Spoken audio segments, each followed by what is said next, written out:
Let's go the Fantasy Flames. Guys, we believe we could catch fire.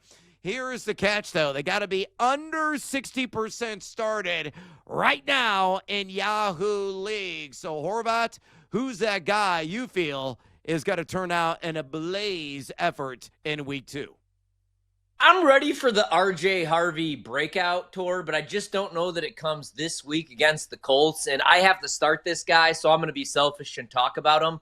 25% start this week. Give me J.K. Dobbins, the old vet. Talked about this earlier when we answered the Twitter question, but the Colts, they kept Devon Achane out of the end zone, but he did rush for 7.9 yards per carry. Dobbins, decent showing, 16 carries, big workload, 63 yards, and a touchdown in the win over the Titans.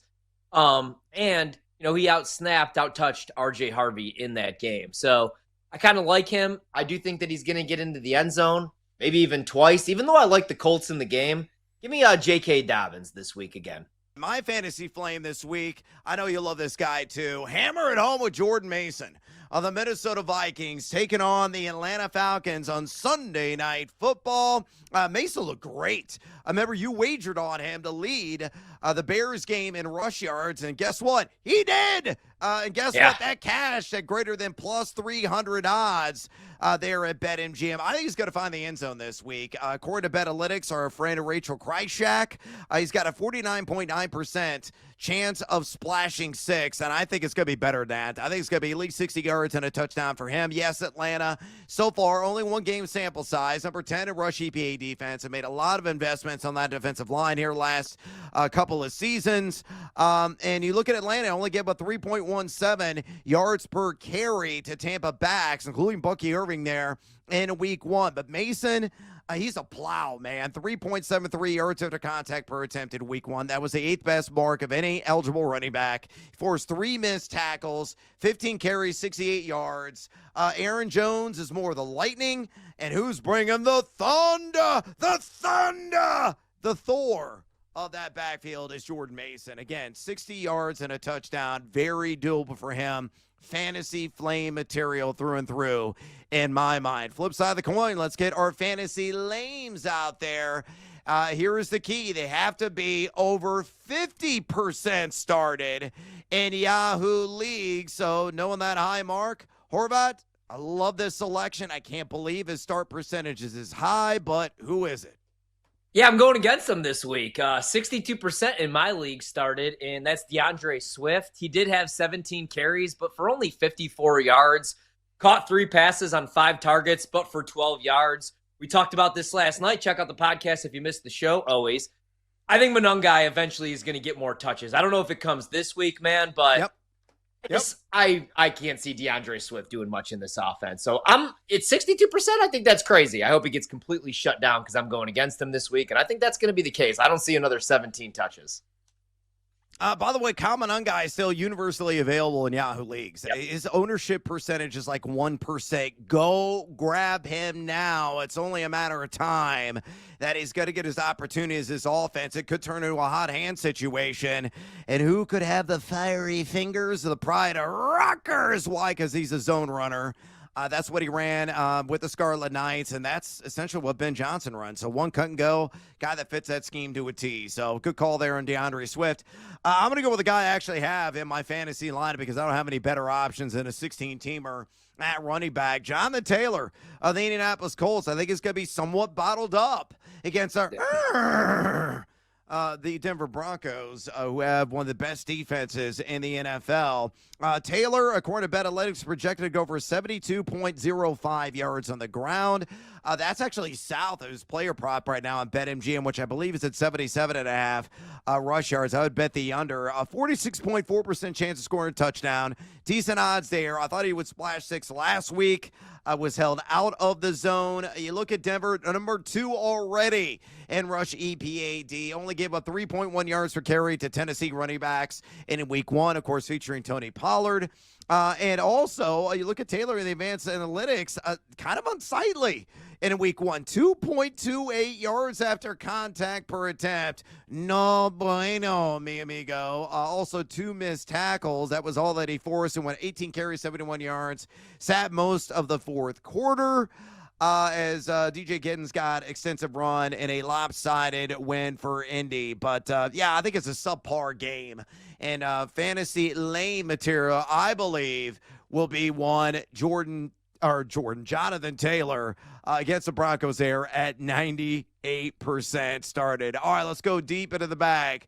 And a shocker special you like, under 15% started. That's the threshold needed in Yahoo League. So, again, looking far out along the horizon line, who do you think could be one of those shocker specials that could surprise? I struggled a little bit today with the shocker special and a top back that I thought was going to struggle. I was like, man, I like these matchups for all of these running backs. I thought about Jonathan Taylor, though. Ended up going with our boy Swift here. I feel like this is the last week I could ride this guy, or ride him. I mean, he's Dylan Sampson, but 9% started. So today, obviously, we find out that Judkins is practicing. So eventually, I think that's his backfield, man. But we'll roll with Sampson one last time here. I know he's splitting carries with Jerome Ford, but he led the Browns with 12 carries, granted for 29 yards.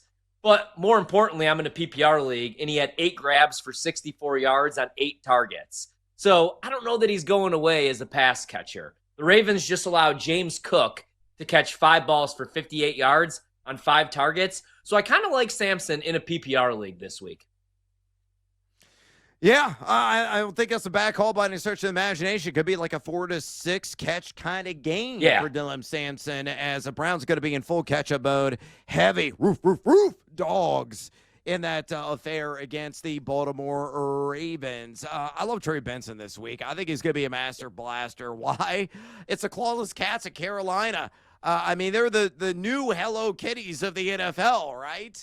They're in Charlotte. They were dead last in rush EPA defense last year. I think they're going to be in running for that not-so-esteemed honor.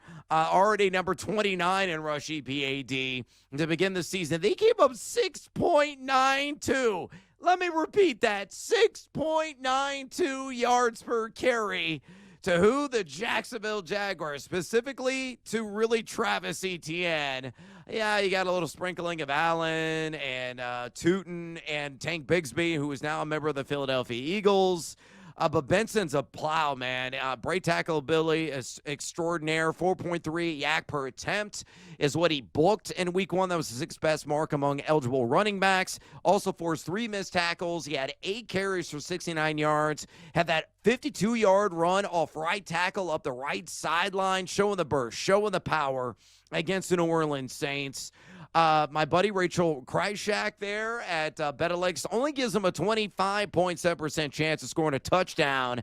But I also saw his player prop posted earlier today and immediately jumped on it and took the over on 34.5 rush yards. I think he hits that, hopefully with relative ease, a sweat-free wager, and I think he finds the end zone as well. I think it's going to be at least 55 yards in the ground and a touchdown, and a guy that could really salt away the clock on a convincing win for the Arizona Cardinals against those just lifeless Carolina Panthers. And I'm really pointing the finger at one Bryce Young. So that's my shocker special this week.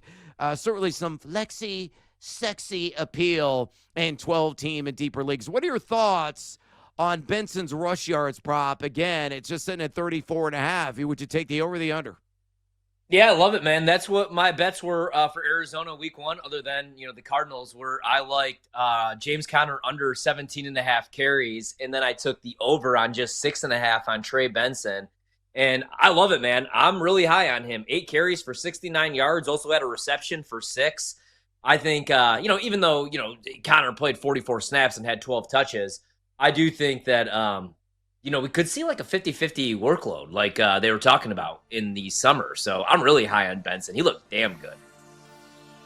Yeah, he certainly did. So if, again, you're in a deeper league and you need somebody to give you maybe double-digit fantasy production, don't shy away from Trey Benson.